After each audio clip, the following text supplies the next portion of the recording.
네, 반갑습니다. 약사 이진수입니다. 오늘 할 이야기 주제는 바로 이 쉽지 않은 근육통, 약국에서 살 수 있는 근육통 약은 어떤 것들이 있는지 한번 이야기해 보도록 하겠습니다. 최근에도 제가 헬스를 하면서 허리가 약간 삐끗하거나 아니면은 뭐 손목이 조금 삐끗하거나 아니면 무거운 물건을 많이 들어가지고 조금 이제 손목 터널 증후군이나 다른 근육통을 겪으신 분들이 있다면은 한번 이번 영상을 끝까지 시청해 주시기 바랍니다. 근육통을 약국에서도 쉽게 해결할 수 있다라는 거 한번 들어가 보도록 할게요. Let's get it. 그래서 이런 질문들이 많으신 것 같습니다. 약사님, 어깨에 담이 걸린 것 같아.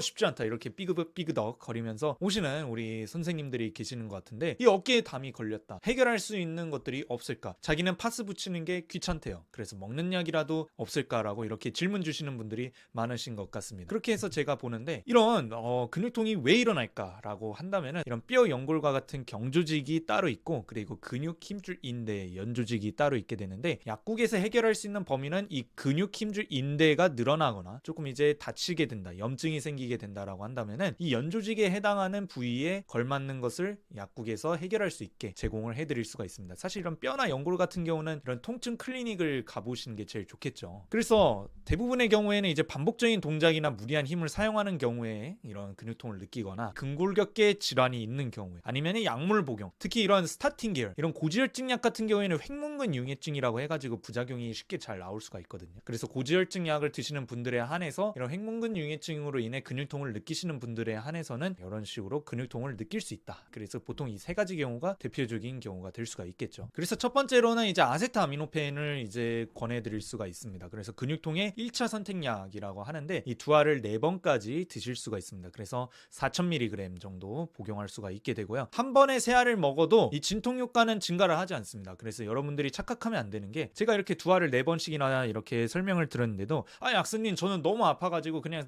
이렇게 8알 먹을 수 있으면은 그냥 3알 4알 먹으면 안 돼요 라고 이렇게 질문 주시는 분들도 계셔요. 근데 저는 이렇게 먹어도 크게 진통 효과는 늘어나지 않는다 라고 말씀드릴 수가 있고요. 그리고 이 아세트아미노펜 같은 경우에는 투여 후 30분에서 60분 후에 진통 효과가 시작될 수가 있기 때문에 굉장히 빠른 시간 안에 해결이 가능할 수가 있게 됩니다. 하지만 부작용으로는 역시나 이 간독성이라는 것이 있죠. 그래서 저희 약사들이 항상 이런 아세트아미노펜을 드릴 때는 복약 지도록 필수적으로 해야 되는 것이 바로 술과 같이 드시면 안 된다라는 이야기를 드리고 있습니다. 이렇게 헬스 하시는 분들 중에, 헬창 분들 중에서도 술을 좋아하시는 분들이 계시거든요. 그런 경우에 한해서는 그냥 이 근육통 먹고 술 그냥 먹으면 되지 않을까요? 라고 하는데, 그러면 간이 작살날 수 있습니다. 절대 그러시면 안 되고요. 특히나 또 이런 와파린을 같이 복용하는 경우에 있어서는 이런 아세트아미노펜이랑 같이 병용해서는 안 된다라고 저는 말씀드릴 수가 있고, 아세트아미노펜의 경우에는 1차 선택약으로 사용되기도 하고, 얼마 전에 또 이제 축구선수 손흥민 선수가 안화골절이 왔을 때 축구선수로서 이런 근육통을 해결할 수 있는 약으로 아세트아미노펜을 드신다라고 했어요. 트라마돌 같은 경우는 비마약성 진통제이긴 하지만 아무래도 좀 금기, 이런 운동선수가 드시기에는 조금 부담스러울 수 있는 성분이 될 수가 있기 때문에 아세트아미노펜으로만으로도 이 안화골절을 통증을 이겨내려고 노력했다라는 거. 근데 아세트아미노펜 두 알로도 좀 쉽지 않을 것 같다는 생각이 들거든요. 저도 진짜 통증에 대해서 정말 예민한 사람 중에 하나이긴 한데, 아세트아미노펜 두 알로는 안화골절은 정말 쉽지 않을 수가 있습니다. 아무튼 이런 식으로 해서 위장장애가 없다라는 것이 가장 큰 장점이 될 수가 있기 때문에 타이레놀, 뭐 이런 아세트아미노펜 알약이라든지, 아니면 뭐 요새는 뭐 가루나 아니면 시럽으로도 많이 나오잖아요. 그런 식으로 아세트아미노펜을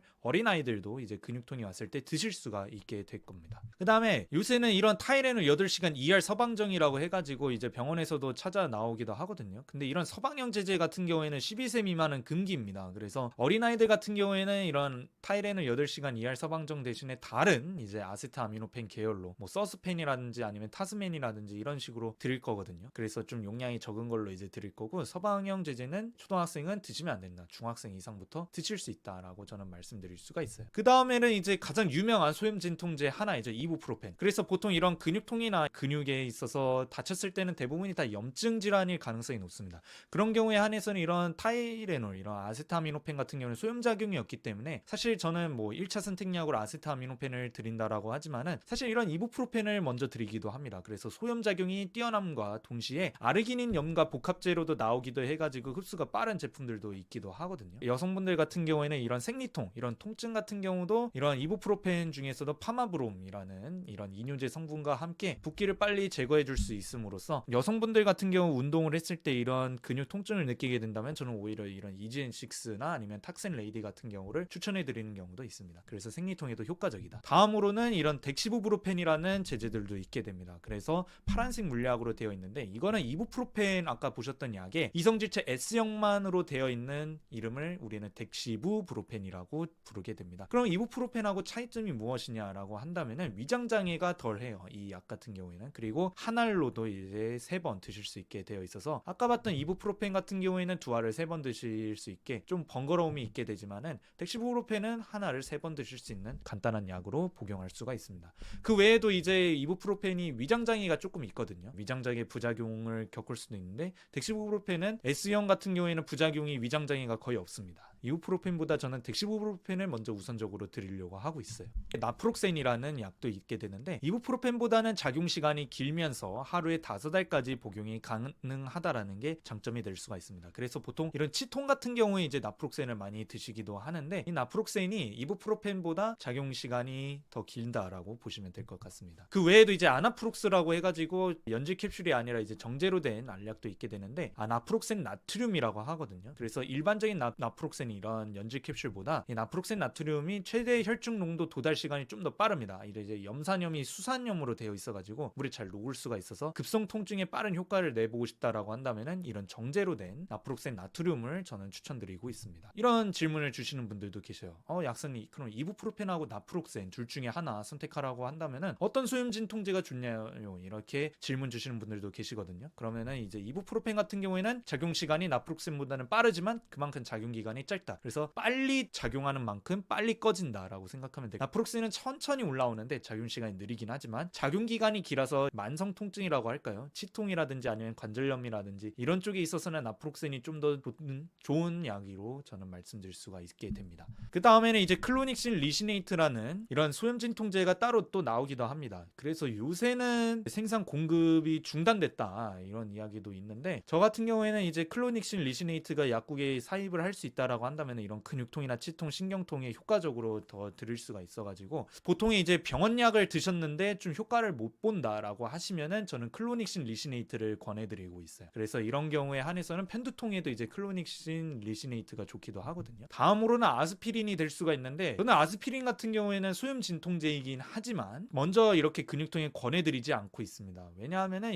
이 아스피린 같은 경우에는 이 레이 증후군이라고 해가지고 소아분들한테는 절대 권할 수가 없는 약이 될 수가 있고요. 이런 소아성 궤양 환자들 같은 경우에는 이부프로펜보다도 이 위장에 좀 자극을 많이 줘가지고 잘못하면은 출혈성 위장염을 겪을 수가 있게 됩니다. 그러다 보니 저는 먼저 권해드리지 않고 특히나 이런 천식이나 임산부 환자분들한테는 아스피린은 금기가 될 수가 있겠죠. 그러다 보니까 먼저 권해드리진 않고 있다. 환자분이 찾으시면 그때 권해드리고 있습니다. 다음으로는 이제 근육이완제도 있습니다. 보통 이제 여러분들이 이제 약사님 근육이완제 약국이 뭐 없나요? 라고 하는데 안타깝게도 일반 약으로 지금 현재 풀려있는 성분으로는 클로르족사존이 전부이기도 합니다. 이 클로르족사존이라고 한다면은 이제 척수 및 뇌피질의 하부에 존재하는 이 다연적 반사공을 억제를 해가지고 골격근의 연축, 수축을 감소를 시키는 역할을 해주거든요. 그래서 클로르족사존과 함께 이제 뭐 카페인이 같이 들어있는 경우가 시중에 많이 풀려있기도 할 텐데 이 단점은 이 클로르족사존은 조금 졸음이 올 수 있습니다. 근육이완제의 단점이 될 수가 있죠. 뭐 처방약이든 일반 약으로 나오는 클로르족사존이든 졸음이 있을 수가 있습니다. 그러다 보니 이 주의력이나 집중력이 좀 떨어질 수가 있고 운전을 그만큼 또 조심해야 되는 부분이지 않을까 생각하고 있어요.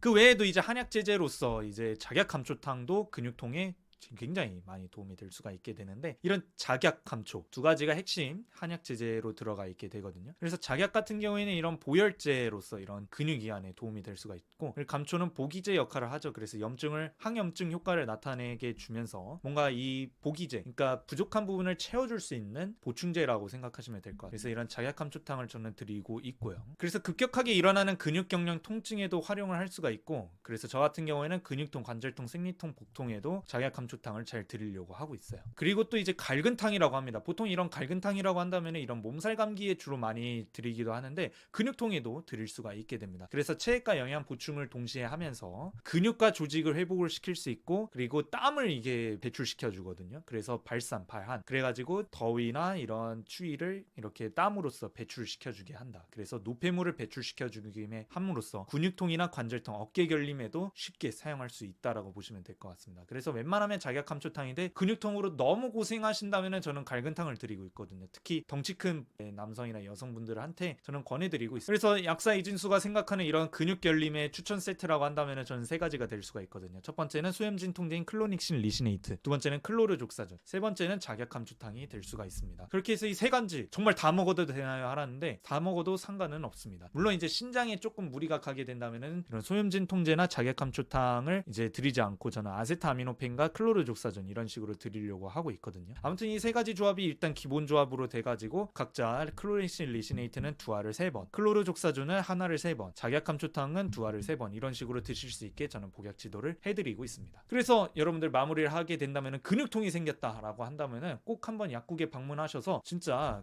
약사님께 한번 전달을 해드리면 좋을 것 같습니다. 그런 식으로 해가지고 약국에 꼭 방문을 하셔서 근육통을 해결할 수 있게 좋으면 좋지 않을까라고 생각해가지고 이 영상을 마무리하도록 하겠습니다. 구독과 좋아요, 알림 설정까지 같이 해주신다면 제가 영상을 만드는 데 있어서 정말로 크나큰 힘이 될 수 있을 것 같습니다. 지금까지 약사 이진수였고요. 저는 다음 영상에서 찾아뵙도록 하겠습니다. 안녕.